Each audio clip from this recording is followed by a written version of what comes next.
Salut Nasser, donc si tu peux te présenter un petit peu qui nous sommes. Voilà.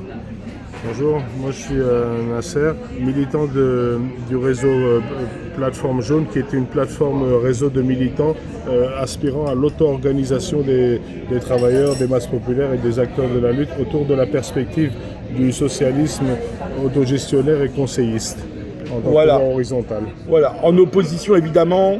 En opposition à tous les socialismes officiels verticaux, hiérarchisés, bureaucratiques et ainsi de suite. Ouais, alors que on peut qualifier peut-être plutôt de régime de capitalisme d'État. Nous rappelons que nous sommes, je dirais, une organisation qui nous opposons violemment au bolchevisme, ou au néo-bolchevisme, au stalinisme, au sous-stalinisme, au trotskisme, au maoïsme, etc. Enfin, tous ces ismes qui continuent à pourrir et à salir le communisme, malheureusement, pour des centaines d'années, voire même des milliers d'années.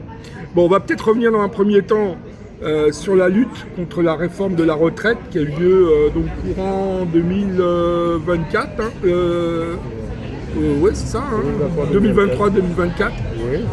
Est-ce que tu peux rappeler un petit peu ce que nous on a fait? Donc là, vous avez le tract sous les yeux qu'on a distribué en masse dans les manifestations. Voilà, si tu peux. Tract que nous avons largement diffusé, que voici. Un tract dans lequel non seulement nous avons dénoncé la politique de casse du système de retraite, mais nous ne sommes pas contentés de dénoncer abstraitement, ni d'appeler à négocier la casse de la retraite. Nous avons dénoncé catégoriquement, nous avons exprimé notre refus catégorique de cette soi-disant réforme, de cette réforme de casse. Et nous sommes les seuls à avoir proposé autour de mots d'ordre et de slogans concrets des perspectives, telles que par exemple la retraite à 30 ans d'annuité pour 55 ans maxi, 55 ans maxi, par exemple, ni plus ni moins, à commencer par, sans oublier les plus pénibles, les professions Voilà. les plus pénibles. Alors, on a mis en avant la thèse que nous défendons historiquement, mais que vraiment de façon très récurrente, c'est que nous considérons que là on vient de vivre une période électorale, voilà, que les millions d'électeurs, les dizaines de millions d'électeurs qui se rendent dans les urnes n'ont strictement aucune légitimité et de compétences pour justifier un rapport social d'exploitation. Donc on l'avait déjà dit il y a longtemps, donc dans le cadre de cette lutte, vous voyez, aucune majorité électorale n'est légitime, il faut abattre la démocratie totalitaire du capital. Évidemment, nous ne sommes pas pour la dictature, je pense qu'il faut-il le rappeler, on est pour un socialisme autogestionnaire, conseilliste, voilà, on pourrait le qualifier comme ça. Après, ça peut se discuter, c'est pas figé dans le marbre évidemment. Ce n'est pas une utopie. Il y a une région dans le monde qui vit sous ce régime-là, c'est au Chiapas, et ceux y tiennent depuis à peu près une trentaine d'années. Donc on n'est pas dans le... Voilà, il y a eu une expérience qui était quand même très utile, et il faut quand même... évidemment, fait partie de ceux qu'il faut conserver la mémoire. C'est l'expérience de la tentative de révolution en Espagne au siècle dernier, en 1936, dans la Catalogne révolutionnaire. Voilà. Mais ils ont démontré que l'on peut vivre dans un autre type de société que dans un régime d'exploitation sans toute cette bureaucratie politique, sans président, sans assemblée nationale, sans sénateur, sans ces politiciens de gauche, de droite, d'extrême droite qui développent de la démagogie, ils y croient même pas eux-mêmes d'ailleurs à leur salade, et qui bernent les électeurs, quels qu'ils soient. Donc voilà, nous on dit que ces électeurs-là, cette démocratie du capital n'est pas légitime. Évidemment, si elle n'est pas légitime, on ne peut pas dire des choses sur TikTok ou sur TacTac de façon très ouverte, mais on vous laisse deviner pourquoi nous militons et nous espérons encourager voilà, une colère ouvrière massive qui clairement posera la question du pouvoir, car évidemment, comme chacun sait, l'about au socialisme par les urnes, c'est une grosse blague, et que toute l'histoire a démontré que, évidemment, la bourgeoisie, elle s'en fout complètement, sans utiliser des termes beaucoup plus crus, de la démocratie bourgeoise, de sa mystification démocratique. Il Faut-il le rappeler, d'ailleurs parmi nous, nous avons un de nos militants qui est chilien, qui a vécu l'arrivée au pouvoir de Pinochet. Et la bourgeoisie, elle est capable de prendre les armes et de tirer. Et elle ne fait d'ailleurs pas le tri entre les réformistes et les militants révolutionnaires. Bref, bon, alors le Chili c'est un peu loin, c'est pas le sujet du moment. Mais voilà, donc à un moment donné, il faudra se poser la question. Il faut enlever la merde des yeux, abat toutes les élections, abat le vote. Hein, voilà, on a repris une affiche de mai 68 qui est un peu connue.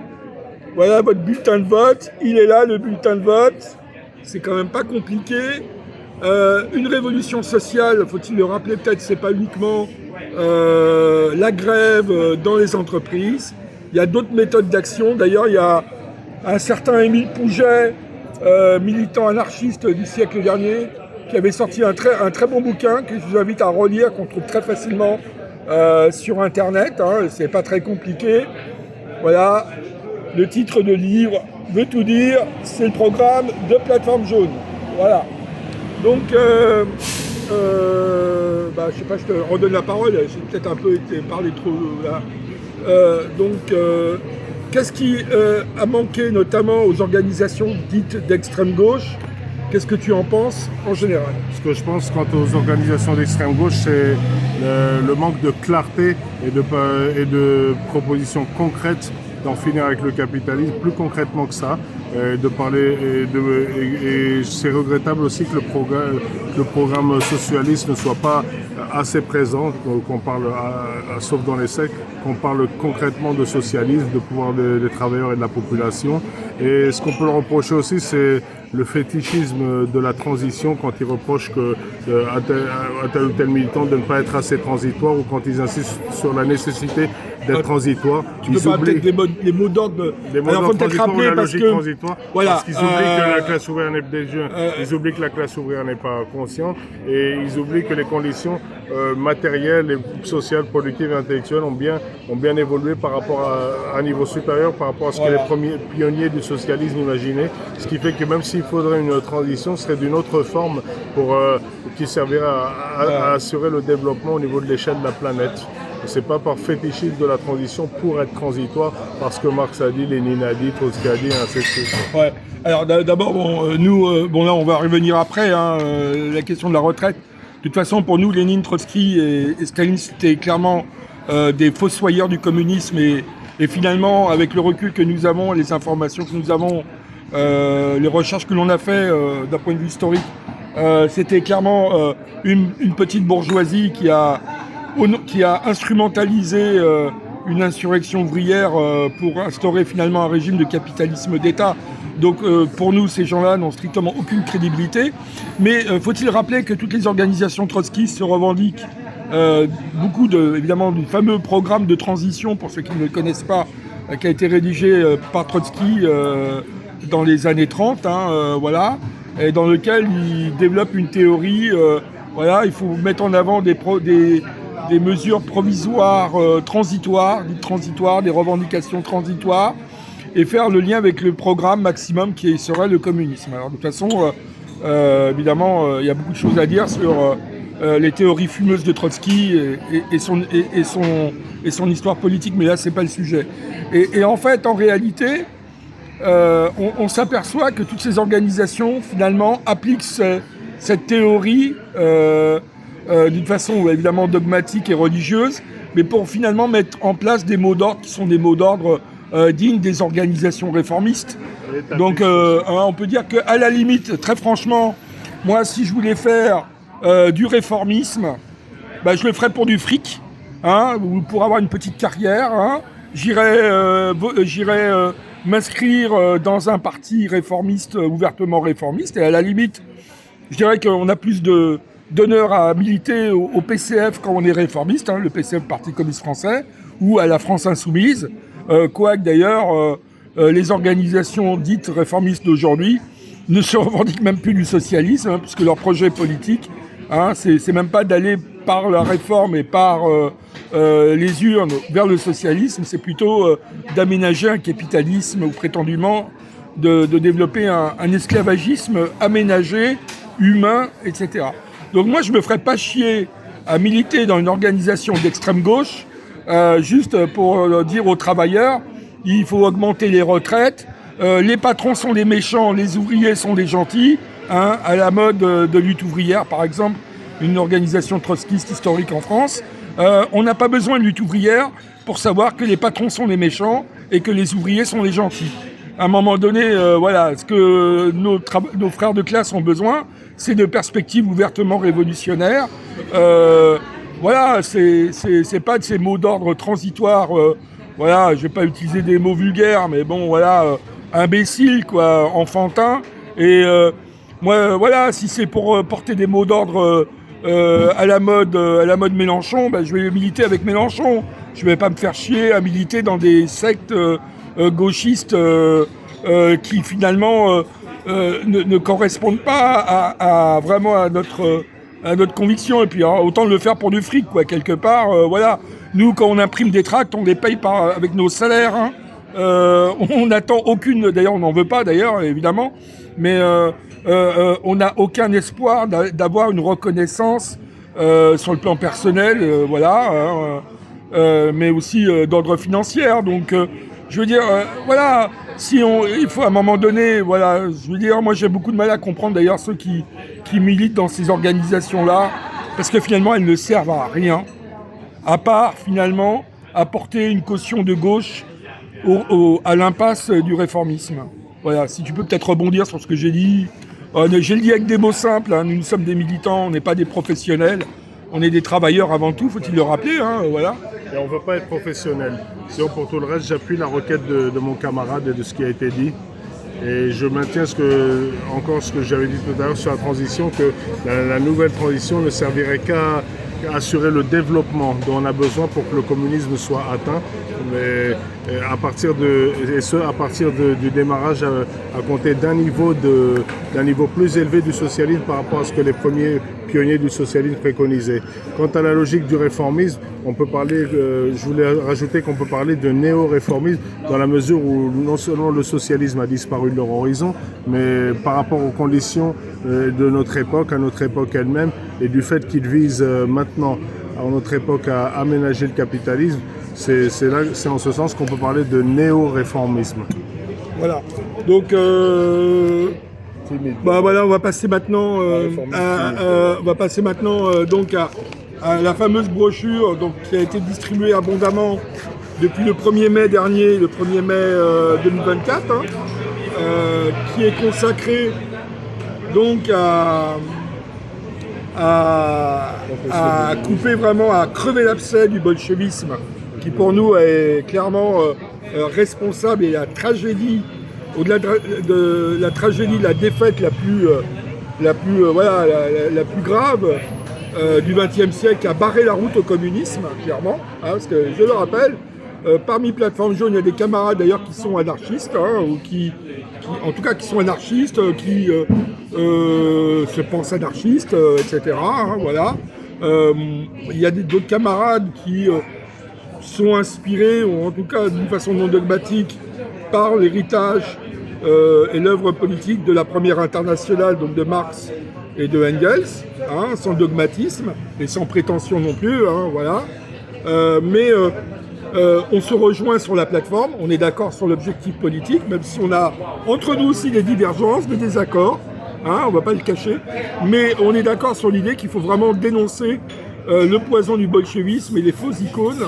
Voilà, d'ailleurs, vous verrez notre page d'accueil, et donc on a fait tout un travail, c'est pas devenu l'une part. Je crois que toi, tu étais militant dans le passé dans des organisations trotskistes. J'étais même trotskiste quand j'étais jeune, et de par ma réflexion, plus certaines lectures, je m'étais éloigné du trotskisme au profit d'une nouvelle vision qui n'engage que moi personnellement, serait un socialisme de libération qui est une articulation entre le marxisme non stalinien, ni trotskiste, ni maoïste, et les perspectives libertaires, c'est-à-dire c'est un projet qui s'inspirerait des deux sans être ni complètement l'un ni complètement l'autre. Et je peux témoigner à partir de ma longue expérience du trotskisme, de ce qui vient, pour confirmer ce qui vient d'être dit également, quoi, et crever l'abcès. Parce que, en quelque sorte, si on peut dire, les bolcheviks et leurs héritiers contribuent à être les alliés les plus efficaces du capitalisme. Car comme la classe ouvrière est de nature anti-stalinienne et tout ce qu'on souhaite, et tout ce qu'on peut dire, comme la classe ouvrière est de nature anti-stalinienne et refuse ils seront échaudés ils vont pas s'investir dans le Lénine. La faiblesse. Ils contribuent à perpétuer la continuité du capitalisme. Évidemment, on va pas imaginer, parce que nous organisons une propagande contre le bolchevisme, c'est pas forcément très agréable pour nous, parce que on a côtoyé, on va continuer à côtoyer des militants d'organisations trotskistes ou plus ou moins voilà, mais c'est pas plaisant pour nous. On n'est pas là pour faire du mal, on n'est pas là pour blesser, mais quelque part on ne demande pas, évidemment, on n'a pas pour projet politique ou même on n'a pas le pouvoir, mais même ça ne vient pas à l'esprit de dire voilà, vous allez dissoudre des organisations historiques très connues, voilà. Il ne s'agit pas. Mais de toute façon, ces organisations sont structurellement faibles si elles continuent à s'accrocher à un héritage politique qui, à l'évidence, parce que, encore une fois, dans la brochure, tu peux peut-être l'ouvrir, mais au-delà de la brochure, on a développé de nombreuses analyses sur notre site internet. Tiens, tu peux l'ouvrir mieux, voilà. Vous voyez, avec des références. On ne demande pas aux gens, évidemment, de nous faire confiance sur ce qu'on a écrit. On ne va pas filmer les détails, vous n'allez pas la lire là, ici. Mais cette brochure, elle a été distribuée à plusieurs... Elle va être continuée à distribuer à plusieurs milliers d'exemplaires dans les manifestations parisiennes où se rendent des militants, etc., une nouvelle génération. Et donc, moi, je leur dis une chose. Bien sûr, on n'est pas très nombreux à Plateforme Jaune. On est un petit groupe, etc. Et on n'a pas la prétention, d'ailleurs, de créer une nouvelle secte avec un gourou, etc. Mais ça va se savoir. Et si ça va se savoir, ça va être difficile de recruter, hein, à part les copains, à part le fils ou la cousine. Et donc, à un moment donné, si ces organisations veulent continuer à exister en tant que telles et à défendre les intérêts, parce que, évidemment, les militants qui sont dans ces organisations-là sont, bon, bien, je les crois quand même sincères, évidemment, enfin, je l'espère en tout cas, ils auront aucun poids sur le réel, aucune influence sur la classe ouvrière. Et aujourd'hui, il faut-il le rappeler, et ça, c'est pas la responsabilité, à mon avis, des organisations d'extrême gauche, c'est plus la responsabilité de la trahison des espoirs des grands partis de gauche, et notamment depuis l'arrivée de François Mitterrand au pouvoir. Mais malheureusement, une grande majorité de la classe ouvrière, il faut le dire, il ne faut pas se mentir à soi-même, vote pour l'extrême droite, le pire ennemi des travailleurs. Et il faut se poser la question, pourquoi ? Pourquoi il n'y a pas une majorité ? Moi, même si je suis très critique, et nous sommes critiques par rapport à l'héritage historique et politique de lutte ouvrière, l'organisation trotskiste pour ceux qui ne la connaissent pas, eh bien, on préférait avoir 20 ou 30% de la classe ouvrière qui apporte un soutien électoral à la lutte ouvrière, évidemment, qu'à l'extrême droite et à un parti clairement néofasciste, hein, même s'ils ont une façade aujourd'hui qui édulcore leur héritage, leur programme politique réel. Et ça, il faut quand même se poser des questions aujourd'hui. C'est pour ça que pour nous, c'est pas agréable. C'est pas par opportunisme que parmi nous, il y a des anciens trotskistes qui ont décidé finalement qui ont changé. Mais c'est parce qu'on a fait aussi un travail de recherche, hein, d'archéologie politique. Il y a des historiens qui collaborent avec Plateforme Jaune. On ne va pas dire qui on est, hein, on va pas tout dévoiler. Mais voilà, ça ne vient pas de nulle part, on s'appuie sur des travaux. Et donc, voilà, alors vous allez me dire, au siècle dernier, il y avait des gens qui faisaient des poèmes à la gloire de Staline, hein, comme, comment il s'appelait là, le poète Louis Aragon qui avait sorti un poème à la gloire de la GPU. Hein, vous aviez des intellectuels qui défendaient Staline, mais ça ne tient pas. Hein. Donc c'est pareil pour Lénine et Trotsky, là, je veux dire, la terreur léniniste, c'était quand même 1 700 000 victimes, quoi. On ne les a pas inventés, ces chiffres-là. On a cité les sources. D'accord ? Comment voulez-vous aujourd'hui, vous, militants lutte ouvrière du NPA ou d'autres organisations stalinoïde, maoïste, je sais pas quoi, aller voir les travailleurs en leur disant fédérez-vous autour de nous, on va créer le grand parti de la révolution avec comme référence des gens qui sont les pères de Pol Pot et les pères spirituels de tous ceux qui ont massacré après au nom du communisme. Ça va être difficile, hein, alors à moins d'être complètement aveugle. Donc à un moment donné, voilà. D'ailleurs, nous on s'appuie entre autres, pas uniquement, hein, sur un livre qui vient d'être réactualisé, La terreur sur Lénine, si tu peux montrer un peu plus, voilà, qu'on a acheté dans une librairie à Paris, hein, voilà, la librairie Quilombo, hein, pour trouver facilement, bon, librairie anarchiste, hein, voilà. Et dans ce livre-là, vous avez des sources, des références. Il ne les a pas inventées, Jean-Jacques Bénat, les sources. Hein. Les ouvriers des usines Poltilov qui avaient été massacrés, mais il y en a eu plein, hein, des cas comme ça, sous ordre de Lénine et de Trotsky. C'est pas Staline, hein, qui les a fait massacrer, hein, c'est la Tchéka. Hein. Donc la Tchéka, la police politique du régime léniniste. Donc comment vous allez voir aujourd'hui les travailleurs en disant, comme Hello le dit souvent, nous sommes le parti des travailleurs, nous sommes dans le camp des travailleurs, avec une référence historique où on a massacré des ouvriers en grève. Hein, on les a tués, hein, c'est pas uniquement la répression. Même aujourd'hui, la bourgeoisie en France ne va pas faire éliminer physiquement les ouvriers en grève. Elle le fera peut-être demain, mais c'est pas le cas aujourd'hui. Donc tout ça, c'est pas crédible. Et donc tant que toutes ces organisations, ces militants ne feront pas un travail d'honnêteté par rapport à eux-mêmes, par rapport à l'engagement, eh bien, on va rester impuissant et concrètement, on va continuer à perdre. Voilà. Parce qu'après, il faudra aussi assumer les conséquences matérielles et politiques de ces choix, hein, de ces choix.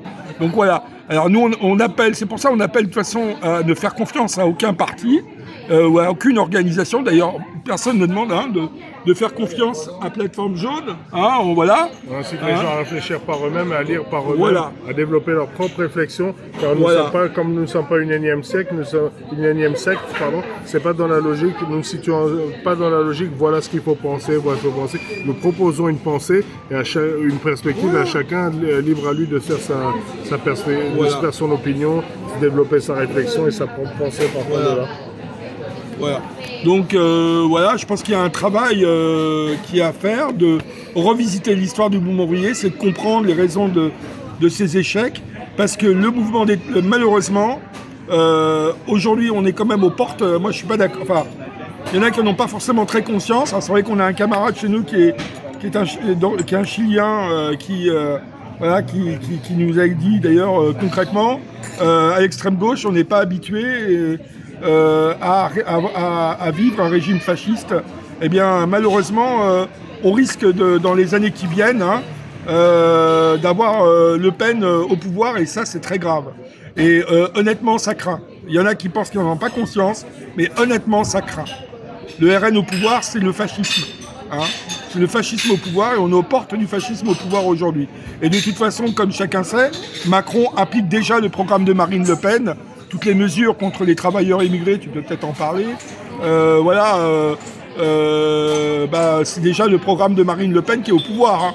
Donc la victoire à la Pyrrhus du nouveau Front Populaire, c'est un peu n'importe quoi. Enfin, je veux dire, il y a eu malheureusement, je crois, 10 millions d'électeurs qui ont voté au premier tour des élections législatives. Hein, je n'ai pas les chiffres sous les yeux, pour l'extrême droite. Hein. Voilà. Il n'y a eu que 7 millions d'électeurs qui ont voté pour le nouveau Front Populaire, qui en plus inclut des forces politiques qui sont plutôt clairement bourgeoises, quoi. Hein. Glucksmann et la place publique, voilà, c'est la CIA, c'est de la bourgeoisie telle quelle, c'est des organisations bourgeoises. Donc la majorité des électeurs, de toute façon, apportent un soutien électoral à des organisations de bourgeoises, qu'elles soient une façade de gauche, de droite ou d'extrême droite. Donc à un moment donné, la situation est extrêmement grave et on va payer très très cher l'inconséquence des militants ouvriers communistes ou anarchistes qui continuent à se revendiquer d'un héritage complètement imbécile et même tragédique pour toute l'humanité, car la défaite du communisme, c'est une tragédie pour l'humanité, car le capitalisme, malheureusement, risque de nous envoyer vers la Troisième Guerre mondiale. et peut-être l'apocalypse nucléaire, ce qui mettra tout le monde d'accord, malheureusement. Enfin voilà, si tu peux conclure. Je confirme ce que la requête de mon camarade. Voilà. Tout ce qui a été dit conforte mon idée que les socialistes officiels, que ce soit la social-démocratie ou le bolchevisme et ses variantes comme le stalinisme, le trotskisme, le maoïsme, ont contribué à être les alliés les plus efficaces du système capitaliste, aussi bien directement qu'indirectement, comme ils ont permis de facto, avec la campagne sur la mort du communisme qui a suivi la chute du stalinisme, à perpétuer et à prolonger l'existence du capitalisme. En plus que leur régime même était une autre forme, bien que c'était une autre forme du capitalisme, obéissait aux mêmes lois qu'aux lois du marché. Voilà. Bon, on souhaite du courage à tout le monde. Voilà, il ne faut pas perdre espoir. Il faut se reconstruire. Le mouvement communiste révolutionnaire, anarchiste, révolutionnaire doit se reconstruire. Voilà, ensemble. Voilà, nous, on n'a pas comme projet politique d'aller envoyer nos camarades anarchistes à les faire pendre. Parce que, attention, hein, cette mentalité-là, on l'a vu. Il y a eu un commentaire TikTok que j'ai pas sous les yeux. Un certain Maurice Thorez là, qui nous explique qu'il a comme projet de pendre les anarchistes. Vous voyez, voilà. Donc cette mentalité-là, elle existe toujours au sein du mouvement ouvrier. Voilà. Allez, décaper la rouille stalinienne. Voilà, il faut vraiment se débarrasser du bolchevisme, du stalinisme, de toutes ces variantes maoïstes, trotskistes, etc. Parce que sinon... voilà, on barre la route au communisme, à une renaissance du conscience de classe communiste. Voilà, et courage à tous.